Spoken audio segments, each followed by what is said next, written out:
Thank you, Mr. Chair, and thanks to our witnesses. I want to ask about two items. The first is undersea cables. 95% of global communication rely on a robust undersea cable network, 500,000 miles across the seafloor globally. Internet, global banking transactions, the SWIFT system, diplomatic cables, encrypted military communications are a few of the myriad applications that rely on this network. Two NATO commands, the Joint Support and Enabling Command in Ulm, Germany, and Joint Force Command in Norfolk, are monitoring threats against undersea cables in the Atlantic, but the vast majority of these cables are controlled by private sector companies.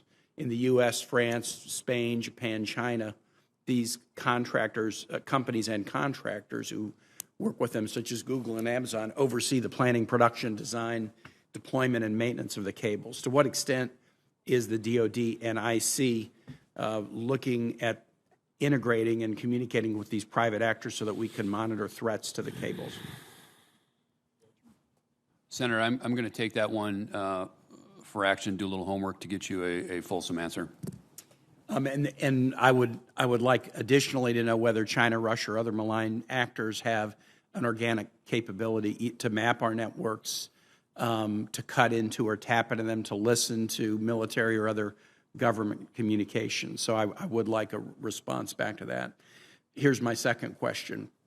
Unless, Director Haines, unless you have something to offer on the undersea cable.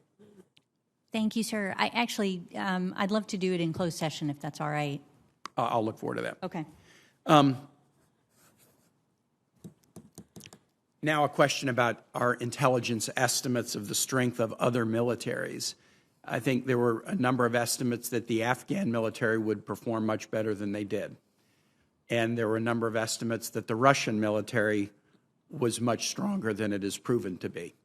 So what are we doing to assess why we overestimated the strength of both of those militaries and recalibrating the way we assess military strength of other nations? Senator, I'll start. We're taking a holistic view of how we do analysis and evaluate foreign militaries. You know, it starts with the relationships that we have with our foreign partners, understanding their militaries, understanding their understanding of adversary militaries, and working an all-source assessment to have granularity inside the capabilities of these militaries. Certainly the ANDSF was an issue. Certainly the Russian overestimation of Russian capability was an issue. But if you back up, if you look at Russia's growth since the early 2000s, their war in Chechnya, their war in Georgia, what they did in Ukraine, their operations in Syria, and you understand the reforms that they went through, we saw that from the outside. What we did not see from the inside was sort of this hollow force, lack of NCO corps, lack of leadership training, lack of effective doctrine. So those are the intangibles that we've got to be able to get our arms around as an intelligence community to really understand. Thank you. I yield back.